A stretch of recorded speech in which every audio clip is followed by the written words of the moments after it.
Students, so today we are going to see about plant successions. So plant succession சொல்லும்போது பார்த்தோன்னா தாவர வழிமுறை வளர்ச்சி.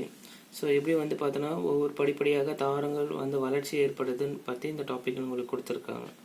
We very often see that forest and lands in our areas are drastically affected by natural calamities, flood and earthquakes கொடுத்துருக்காங்க, and anthropogenic activities like fire, overgrazing and cutting of trees. நம்மளுக்கு இயற்கை பேரழிவு மூலமாக வெள்ளம் இல்லை பூகம்பம், மனித செயல்பாடுகள், அடுத்தது மனித செயல்பாடுகள் சொல்லும்போது ஆந்த்ரோபோஜெனிக் ஆக்டிவிட்டிஸ் ஏற்கனவே உங்களுக்கு சொல்லியிருக்கேன். மனித செயல்களால் வந்து பார்த்தீங்கன்னா ஈகோசிஸ்டம் எவ்வாறு பாதிக்குதுன்னு சொல்லும்போது பார்த்தீங்கன்னா ஃபயரோ இல்லை over grazing and cutting of trees இதன் மூலமாக வந்து பார்த்தீங்கன்னா ஃபாரஸ்ட் அண்ட் லேண்ட் வந்து பார்த்தீங்கன்னா டிராஸ்டிக்கலி அஃபெக்டட் ஆகுதுன்னு சொல்லியிருக்காங்க. ஸோ இதன் காரணமாக என்ன செயல் ஏற்படுதுன்னு சொல்லும்போது due to this reasons of all plants of an area are destroyed அந்த ஏரியாஸ் பிகம் நியூடுன்னு கொடுத்துருக்காங்க. ஸோ இதன் காரணமாக ஒரு பகுதி அனைத்து தாவரங்களும் அழிக்கப்பட்டு அப்பகுதி என்ன மாறிடுதுன்னா ஒரு தரிசு நிலமாக மாறிடுது. ஓகே, நம்ம அப்போ அந்த இடத்துல வந்து தாவரங்கள் இருக்காது, ஒரு தரிசு நிலமாக மாறிடுதுன்னு சொல்கிறாங்க. When we observe these areas over a period of time, we can see that it will be gradually covered by plant community again. ஒரு குறிப்பிட்ட காலம் போது நம்ம இதை பார்க்கும்போது கண்காணிக்கும் போது இது படிப்படியாக தாவர குழுமங்களால் மூடப்பட்டு ஒரு வளமான தாவரங்களாக மாறிடுதுன்னு சொல்றாங்க. அதாவது becomes what fertile. After a period of time we can see gradually this nude area, this barren area is covered by a plant community again, okay, and becomes fertile. Such successive replacement of one type of plant community, one type of plant community ஏற்கனவே nude area barren area இருந்தது, by the other of the same area of place. அந்த இடத்துல உங்களுக்கு படிப்படியாக உங்களுக்கு என்ன ஏற்படுதுன்னா ஒரு குறிப்பிட்ட வகை தாவர குழுமம் மற்றொரு வகை குழுமத்தை அடுத்தடுத்து அதே இடத்தில் ஒரு தாவரம் வந்து உருவாகி இருக்குன்னா அது என்ன சொல்றாங்கன்னா plant succession கொடுத்துருக்காங்க. ஓகே, முக்கியமான word replacement of one type of plant community by the other of the same area. Okay, இதுதான் வந்து ஒரு தாவர வழிமுறை வளர்ச்சின்னு சொல்றாங்க. The first inverted plants in a barren area, okay, is called as what? Pioneers ன்னு கொடுத்துருக்காங்க. ஒரு தரிசு நிலத்தில் முதலில் குடிபுகும் தாவரங்கள், ஒரு தரிசு நிலத்தில் முதலில் உருவாகும் தாவரங்கள், அதை தான் என்ன சொல்றாங்க முன்னோடிகள்னு சொல்றாங்க. ஓகே, பயோனியர்ஸ்ன்னு சொல்லியிருக்காங்க. அந்த other and a series of transitional development of plant communities one after another in a given area. இதே மாதிரி பார்த்தீங்கன்னா ஒரு மறுபுறம் பார்த்தீங்கன்னா ஒரு குறிப்பிட்ட இடத்தில் ஒன்றின் பின் ஒன்றாக தோன்றும் இரண்டாம் நிலை வளர்ச்சி. ஃபர்ஸ்ட் ஒரு சிறு சிறு தாவரங்களாக உருவாகும், அதன் பிறகு வந்து பார்த்தீங்கன்னா ஒன்றின் பின் ஒன்றாக தோன்றும் இடைநிலை வளர்ச்சி தாவர குழுமங்கள் என்ன சொல்லுவாங்கன்னா படிநிலை வளர்ச்சின்னு சொல்லுவாங்க. சீரல் கம்யூனிட்டிஸ்னா படிநிலை தொடர் குழுமங்கள்னு சொல்லுவாங்க. ஓகே, ஒரு தாவர குடும்பம் ஏற்கனவே உருவாகிறது, அதுக்கு பிறகு சில தாவர குடும்பங்கள் உருவாகிச்சுன்னா அது என்ன சொல்றாங்கன்னா உங்களுக்கு சீரல் கம்யூனிட்டிஸ். ஓகே, படிநிலை தொடர் குழுமங்கள்னு சொல்றாங்க. ஓகே, ஸோ இறுதியில் என்ன நடக்குதுன்னு சொல்லுங்கள் at the end of final stages a final community gets established which are called as climax and climax community respectively கொடுத்துருக்காங்க. ஸோ இது வந்து பார்த்தோன்னா உங்களுக்கு ஃபைனல் ஸ்டேஜ். அப்போ உச்சநிலை தாவர குழுமங்கள் அதை என்ன சொல்கிறாங்க ஃபைனல் ஸ்டேஜில் உருவாக தாவரங்கள் தான் என்ன சொல்கிறாங்கன்னா climax and climax community respectively. For example சின்ன சின்ன ஹர்ப் பிளான்ஸ் இருக்கும், காலப்போக்கில் உங்களுக்கு வளர்ச்சி அதன் படிப்படியாக வளர்ந்து உங்களுக்கு கிளைமேக்ஸ் கம்யூனிட்டியில் ஒரு பெரிய தாவரங்களாக இருக்கும், அதுதான் வந்து climax community. So barren area followed by pioneers followed by serial communities followed by climax community. So this is what we called as what plant succession. படிப்படியாக ஒரு இடத்துல உங்களுக்கு தாவர குழுமங்கள் எப்படி உருவாகி இருக்கு பத்தி டாபிக் தான் plant successions. ஓகே, ஸோ இதை டீட்டெயிலாக நீங்கள் பார்க்க போறீங்க. ஸோ இந்த பிக்சரை பாருங்க, ஏற்கனவே வந்து உங்களுக்கு தாவரங்கள் வந்து பார்த்தீங்கன்னா எப்படி இருக்குன்னா முன்னாடி வந்து ஒரு எரிஞ்ச பகுதி. ஓகே, ஒரு பகுதி வந்து பார்த்தீங்கன்னா ஃபுல்லாக எரிஞ்ச பகுதியில் வந்து பார்த்தீங்கன்னா 0 இயரில் வந்து எப்படி இருக்குது ஆனுவல் பிளான்ஸ் 1 to 2 இயர்ஸில் பயோனியர் ஸ்பீஷியஸ் அதாவது முன்னோடிகள்னு சொன்ன ஒரு தாவர குழுமம் உருவாகுதுன்னு சொல்கிறாங்க. அப்புறம் உங்களுக்கு கிராஸ்லண்ட்ஸு பெரினியல் பிளான்ஸ்லாம் உருவாகுதுன்னு சொல்கிறாங்க 3 to 4 இயர்ஸ். அதுக்கடுத்து 5 to 150 இயர்ஸ் வந்து பார்த்தீங்கன்னா கிராஸஸ் அண்ட் ஷ்ரப்ஸ் இன்டர்மீடியட் ஸ்பீஷிஸு. அப்புறம் 150 வருடங்களுக்கு பிறகு பார்த்தீங்கன்னா உங்களுக்கு ஷ்ரப்ஸ் அண்ட் ட்ரீஸ், இது வந்து கிளைமேக்ஸ் கம்யூனிட்டி. அப்போ பயோனியர் ஸ்பீஷியஸ் இதில் வந்து இடையில வந்து சீரியல் கம்யூனிட்டின்னு சொல்லுவோம், இது செகண்டரி சக்சஷன் தான். ஓகே, அண்ட் கிளைமேக்ஸ் கம்யூனிட்டி இதை வந்து representation of secondary successions. And what about primary succession பற்றி முன்னாடி என்ன நடந்திருக்கு அதை பற்றி இப்போ பார்க்கலாம். ஸோ டைப்ஸ் ஆஃப் சக்சஷன் கொடுத்துருக்காங்க உங்களுக்கு. அதில் வந்து பார்த்தீங்கன்னா வேரியஸ் டைப்ஸ் ஆஃப் சக்சஷன் அப்படின்னு classified in different ways on the basis of different aspects. இதில் பிரைமரி சக்சஷன் பாருங்கள், உங்களுக்கு முதல்நிலை வழிமுறை வளர்ச்சி தாவரங்கள் எப்படி இருக்குது அப்படின்னு சொன்னால் development of plant community in a barren area. Okay, so உங்களுக்கு தரிசு நிலத்தில் வந்து பார்த்தீங்கன்னா உங்களுக்கு தாவர குடும்பங்கள் எப்படி உருவாகுது. அப்போ ஃபர்ஸ்ட் வந்து எப்படி இருக்குன்னா, where no community existed before the primary சக்சஷன்ஸ்.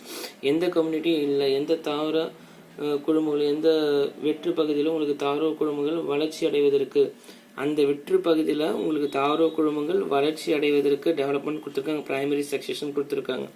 The plants which colonise first in a barren area.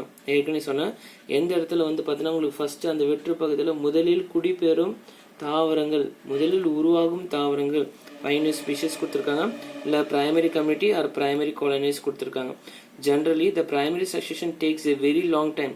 ஏன்னா ஒரு எரிஞ்ச பகுதி வந்து பார்த்தீங்கன்னா ஒரு தரிசு நிலம், உடனே வந்து தாவரங்கள் குழுமங்கள் உருவாகாது, தாவரம் பார்த்தீங்கன்னா உங்களுக்கு உருவாகாதுன்னு சொல்கிறாங்க. அதான் வந்து பார்த்தீங்கன்னா ஒரு தாவரம் வளர்றதுனா பார்த்தீங்கன்னா இதை வந்து நாட்கள் அதிகமாக எடுத்துக்குன்னு சொல்கிறாங்க. வெரி லாங் டைம் கொடுத்துருக்காங்க for the occurrence in any regions. Example starting வந்து பார்த்தீங்கன்னா மைக்ரோப்ஸ், லைக்கன்ஸ் அண்ட் மாசஸ் சொல்கிறதுலாம் உங்களுக்கு உருவாகும்னு சொல்கிறாங்க. இதெல்லாம் பிரைமரி சக்சஷன்ஸ்லாம். ஸோ அடுத்து பாருங்கள், செகண்டரி சக்சஷன் ஏற்கனவே உங்களுக்கு பிக்சர் காட்டினேன். The development of a plant community in an area where an already developed community has been destroyed. ஏற்கனவே இருந்த தாவரங்கள், ஏற்கனவே வளர்ந்த தாவரங்கள் சில இயற்கை இடையூறுகளால், அதாவது நேச்சுரல் டிஸ்டர்பன்ஸ் மூலமாக, அதாவது ஃபயரோ இல்லை ஃப்ளட்டோ இல்லை ஹியூமன் ஆக்டிவிட்டி மூலமாக அது ஃபுல்லாக அழிக்கப்பட்டு உங்களுக்கு அதே இடத்தில் ஒரு தாவர குழுமங்கள் வளர்ச்சி அடைவதற்கு என்ன சொல்கிறாங்க, இரண்டாம் நிலை வளர்ச்சி சொல்கிறாங்க, வழிமுறை வளர்ச்சின்னு சொல்கிறாங்க, செகண்டரி சக்சஷன்ஸ். அப்போ ஏற்கனவே உங்களுக்கு பிக்சர் பாருங்கள், ஏற்கனவே வந்து பாதிப்பு ஏற்பட்ட உங்களுக்கு தீ ஏற்பட்ட பகுதியில் வந்து பார்த்தோன்னா அந்த இடத்துல வந்து பார்த்தோன்னா உங்களுக்கு தாவர குழுமங்கள், புதிதாக ஒரு தாவர குழுமங்கள் உருவாகி இருக்குன்னு சொல்கிறாங்க. ஓகே, ஸோ உங்களுக்கு சில இடையூறுகளால் வந்து பார்த்தோன்னா மனிதன் மூலமாக இடையூறுகளால் அந்த தாவரங்கள்லாம் ஏற்கனவே வளர்ந்த தாவரங்கள் அழிக்கப்பட்டு அந்த இடத்துல புதிய தாவரங்கள் உருவாக்குதுன்னா சொல்கிறீங்க இரண்டாம் நிலை வழிமுறை வளர்ச்சி, அதாவது செகண்டரி சக்சஷன் சொல்கிறீங்க. இது ஃபுல்லாக செகண்டரி சக்சஷன்ஸ் தான். Okay, so generally this succession takes less time தான். ஓகே, இது வந்து பார்த்தோன்னா உங்களுக்கு ஒரு குறைந்த அளவு, ஒரு குறையான காலத்தை தான் குறிக்குன்னு சொல்கிறாங்க. Then time taken for primary successions. Primary succession சொல்லும்போது பார்த்தோன்னா ஒரு தரசு நிலத்தில் வளரக்கூடிய தாவரங்கள் ரொம்ப நாளாக ஆகிடும். ஆனால் உங்களுக்கு வந்து ஒரு மனிதனால் இடையூறுகளால் ஏற்பட்ட தீயோ இல்லை வந்து வெள்ளப்பெருக்கோ இல்லை மனிதன் செயல்கள் மூலமாக ஏற்பட்டது வந்து பார்த்தீங்கன்னா உங்களுக்கு குறைந்த அளவு தான் தாவரங்கள் உற்பத்தி ஆகிறதுக்கு குறைந்த அளவு தான் காலத்தை எடுக்கும்னு சொல்லியிருக்காங்க. Example, the forest is destroyed by fire and excessive lumbering கொடுத்துருக்காங்க. ஓகே, வெட்டுதல்னு அர்த்தம். ஓகே, மரங்களை வெட்டு தான் லம்பரிங் கொடுத்துருக்காங்க. மேபி ரீஆக்குபைட் பை ஹெர்ப்ஸ், சிறுஞ்செடிகள் over a period of time. So, okay, this is called as secondary successions. Already developed community has been destroyed and forms a new community is called as what? Secondary successions. It takes what? Less time. So, types of successions உங்களுக்கு கொடுத்துருக்காங்க பாருங்க. So, first வந்து primary successions பாருங்க. Development of plant community on barren area. Okay, ஒரு தரிசு நிலங்களில் உங்களுக்கு தாவர குழுமங்கள் தோன்றுவது என்ன சொல்கிறாங்கன்னா உங்களுக்கு பிரைமரி சக்சஷன் கொடுத்துருக்காங்க. செகண்டரி சக்சஷன் சொல்லும்போது development of plant community on disturb area, பாதிக்கப்பட்ட பகுதியில் மனிதர்களால் ஏற்பட்ட தீயோ இல்லைன்னா ஏற்கனவே சொன்ன எர்த்குவேக்கோ இல்லை ஃப்ளட்ஸ் மூலமாக வந்து பார்த்தீங்கன்னா அதில் உருவாகின தாவரங்கள்னு சொல்லும்போது பார்த்தீங்கன்னா என்ன சொல்ல செகண்டரி சக்சஷன் சொல்லியிருக்காங்க. ஆட்டோஜெனிக் சக்சஷன் உங்களுக்கு கொடுத்துருக்காங்க. Control by biotic components of ecosystem, உங்களுக்கு தெரியும் what is biotic. Okay, and allogenic succession சொல்லும்போது control by abiotic factors. And autotrophic section சொல்லும்போது it occurs in the medium that reach in inorganic substances. Okay, inorganic substance மூலமாக உருவாகுதுன்னு சொல்கிறாங்க. Heterotrophic section சொல்லும்போது it அக்கர்ஸ்னா plant occurs. Okay, இந்த medium that is rich in organic substances. Organic சொல்லும்போது heterotrophic and autotrophic சொல்லும்போது inorganic substances. Okay, so இதெல்லாம் types of சக்சஷன்ஸ். அடுத்தது பாருங்கள், டிஃப்ரென்ஸ் உங்களுக்கு கொடுத்துருக்காங்க. ஸோ டிஃப்ரென்ஸ் ரொம்ப இம்பார்ட்டன்ட் உங்களுக்கு. ப்ரைமரிக்கும் செகண்டரிக்கும் பேரன் ஏரியாவில் உருவாகிற தாவரங்கள் வந்து பார்த்தீங்கன்னா ப்ரைமரி, உங்களுக்கு டிஸ்டர்ப் ஏரியாவில் சொல்லும்போது பார்த்தீங்கன்னா secondary successions. Initiated due to biological or any other external factors. ஓகேவா, உங்களுக்கு வெளிப்புற காரணிகளால் உங்களுக்கு தோன்றுகின்ற பகுதி வந்து பிளான்ட்ஸ் பிரைமரி பிளான் சக்சஷன் கொடுத்துருக்காங்க. Starts due to external factors, okay, புற காரணிகள் மட்டும் தொடங்கி வைக்கப்படுதுன்னு சொல்கிறாங்க. No soil while primary section starts, okay, உங்களுக்கு வந்து பார்த்தீங்கன்னா சாயில் எதுவுமே இருக்காது, அங்கே வந்து நூடாக இருக்குன்னு சொல்கிறாங்க, வெளிப்படையான ஒரு பகுதி இருக்குன்னு சொல்கிறாங்க. Starts where soil covers is already present, அப்போ ஏற்கனவே வந்து மனிதர்களால் பாதிக்கப்பட்ட இடத்துல வந்து உருவாக தாவரம்னு சொல்லும்போது அங்கே சாயில் கவர்ஸ் இருக்கும். Okay, pioneer species comes from outside environment கொடுத்துருக்காங்க. முன்னோடி தாவரங்கள் வெளி சூழலிலிருந்து வருகின்றன சொல்கிறாங்க. Pioneer species develops from existing environment, ஏற்கனவே வந்து பார்த்தீங்கன்னா உங்களுக்கு உட்சூழலிருந்து உருவாக்கப்படுதுன்னு சொல்கிறாங்க. Okay, it takes more times to complete, ஏற்கனவே சொன்ன தாவரங்கள் உருவாகிறது நீண்ட காலம் எடுக்குன்னு சொல்கிறாங்க.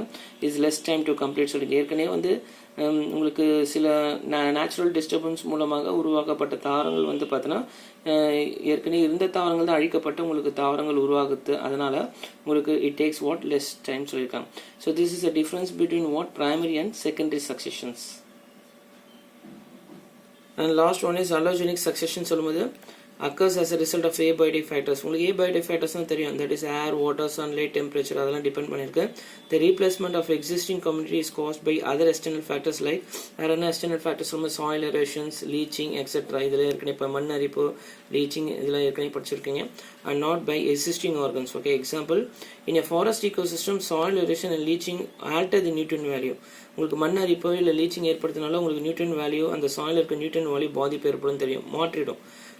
Leading to the change of vegetations, அங்கே இடத்துல இருக்க வெஜிடேஷன்ஸும் உங்களுக்கு மாற்றம் ஏற்படும் சொல்கிறாங்க. ஸோ இது வந்து பார்த்தோன்னா allogenic succession because replacement of existing community by the some of the factors, some of the external factors மூலமாக அங்கே இருக்க தாவர குடும்பங்கள் எப்படி மாற்றம் அடையுதுன்னு சொல்லும்போது அல்லோஜெனிக் சக்சஷன்ஸ் கொடுத்துருக்காங்க. Okay, so now we can see the classifications of plant successions. உங்களுக்கு வந்து ஹைட்ரோசீர், mesosere and ஜீரோசீர். Succession starts in region where water is plenty. உங்களுக்கு நீர் அதிகமாக காணப்படும் இடங்களில் உங்களுக்கு தொடரும் வழிமுறை வளர்ச்சி தான் என்ன சொல்கிறாங்கன்னா ஹைட்ரோசீர். இதை தான் உங்களுக்கு ஃபுல் டீட்டெயில்ஸ் அடுத்த டாப்பிக்கில் பார்க்க போகிறீங்க ஹைட்ரோசீர் பற்றி. அந்த இடத்துல வந்து தாவர பகுதிகள் தாவர உங்களுக்கு நீர் மூலமாக எப்படி வந்து படிப்படியாக தாவரங்கள் உருவாகி இருக்கு, ஒரு இடத்துல வந்து பார்த்தீங்கன்னா மாற்றங்கள் எப்படி ஏற்பட்டிருக்குன்னு பார்க்க போகிறீங்க. மீசோசீர்னா succession starts in region where moisture conditions, அது போதுமான அளவு ஈரப்பதம் உள்ள இடங்களில் தொடரும் வழிமுறை வளர்ச்சி, அது மாய்ஸ்சர் கண்டிஷன்ஸ் கொடுத்துருக்காங்க. அப்படி மீசோ இடைப்பட்ட நிலைன்னு சொல்கிறாங்க. ஜீரோசீர் சொல்லும்போது குறைந்த அளவு ஈரப்பதத்துடன் கூடிய நீர் உள்ள இடங்கள் சொல்லலாம். நீங்கள் ஜீரோஃபைட்டிக் கண்டிஷன் சொல்லலாம், ட்ரை கண்டிஷன் சொல்லலாம். Okay, succession starts is present in minimal amount with வாட்டர்னு கொடுத்துருக்காங்க. ஓகே, ஸோ இந்த ஜீரோசீர் வந்து மூணு வகையாக பிரிச்சிருக்காங்க, lithosere, halosere and psammosere. So லித்தோசீர்னா இனிஷியேட்டிங் ஆன் பேரன் ராக் கொடுத்துருக்காங்க, வெற்று பாறைகள் மீது தொடங்கும்னு சொல்கிறாங்க. ஆலோசீர் சொல்லும் இனிஷியேட்டிங் இன் சாலின் வாட்டர்னு சொல்கிறாங்க, உப்பு நீரில் தொடங்கும்னு சொல்கிறாங்க. அப்புறம் சாமோசீர் இனிஷியேட் அண்ட் சாண்ட்னு சொல்கிறாங்க, மணல் மீது தொடங்கும் ஒரு தாவர வழிமுறைகள் வளர்ச்சின்னு சொல்கிறாங்க. So hydrosere, mesosere and xerosere, it is again divide into xerosere divide into lithosere, halosere and psammosere. நீங்கள் அடுத்த டாப்பிக்கில் ஹைட்ரோசீரோட ஃபுல் டீட்டெயில் நீங்கள் படிக்க போகிறீங்க. Okay, so how the succession, how the plant succession starts where the water is plenty. Okay, பாண்ட்ஸோ இல்லை லேக்ஸோ இல்லை ஸ்ட்ரீம்ஸோ இல்லை ஸ்வாம்ஸோன்னு கொடுத்துருக்காங்க. ஓகே, அதாவது குளங்களோ இல்லை ஏரிகளோ இல்லை ஓடைகளோ இல்லை சதுப்பு நிலங்களோ உங்களுக்கு வந்து பார்த்தோன்னா உங்களுக்கு தாவரங்கள் எப்படி வந்து வழிமுறையாக படிப்படியாக தாவரங்கள் வளர்ச்சி எப்படி காணப்படுதுன்னு சொல்லிட்டு உங்களுக்கு அடுத்த டாப்பிக்கில் கொடுப்பாங்க. Okay, and last we move to the characteristics of ecological successions. Okay, so it is a systematic process which causes changes in specific structure of plant community. கரெக்டாக அப்போ உங்களுக்கு குறிப்பிட்ட அமைப்பில் மாற்றங்கள் எப்பயுமே ஏற்படுத்திகிட்டே இருக்குது, ஒரு முறையான செயல்முறையை விளங்குதுன்னு சொல்கிறாங்க தாவர குழுமம். It is a result of changes from abiotic to biotic characters. Okay, so abiotic charactersலேருந்து உங்களுக்கு biotic characters factors மாறுதுன்னு சொல்கிறாங்க. It transform unstable community into stable. ஒரு தாவர குழுமம் இல்லாத கம்யூனிட்டிலேருந்து உங்களுக்கு ஸ்டேபிள் ஒரு நிலையான ஒரு தாவர குழுமங்கள் அந்த ஈகோசிஸ்டமில் இருக்கக்கூடிய ஒரு சேஞ்சஸ் பார்க்குறாங்க, சக்சஷன்ஸ் இருக்குன்னு சொல்கிறாங்க, ஸ்டேபிள் கம்யூனிட்டியாக மாறுதுன்னு சொல்கிறாங்க. கிராஜுவல் ப்ரொக்ரஷன் இன் ஸ்பீஷிஸ், கிராஜுவலாக உங்களுக்கு ஸ்பீஷஸ் ஹர்ப்லேருந்து ஷ்ரப்ஸ் அப்புறம் அந்த கிராஸஸ் உங்களுக்கு ட்ரீஸ் கிளைமேட் கம்யூனிட்டி அப்படியே உங்களுக்கு மாறிட்டு வருது. Total biomass niche specialisation humus content of the soil takes place. Okay, so it progress from simple food செயின்லேருந்து உங்களுக்கு காம்ப்ளெக்ஸாக மாறுது. ஓகே, படிப்படியாக உங்களுக்கு மாற்றம் எப்படி ஏற்படுதுன்னு சொல்லியிருக்காங்க. It modifies the lower and simple life forms to the higher life forms. Okay, ஒரு கீழ்நிலை மற்றும் எளிய உயிரினங்கள் வந்து உங்களுக்கு உயர் உயிரினங்கள் வந்து மாற்றம் அமைது உங்களுக்கு எப்படி மூலம் சக்சஷன் மூலம் தான். It creates interdependence of plants and animals, தாவரங்கள் மற்றும் விலங்குகளிடையே ஒரு இடைச்சார்பை உருவாக்குது. ஓகே, இதுதான் உங்களுக்கு என்ன சொல்கிறாங்கன்னா characteristics of ecological successions.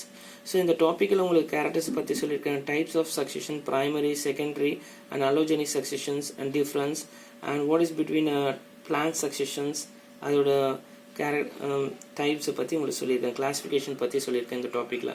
So plant succession சொல்லும்போது a successive replacement of one type of plant community by the other of a same area or place is known as what? Plant successions. Okay. Thank you, students.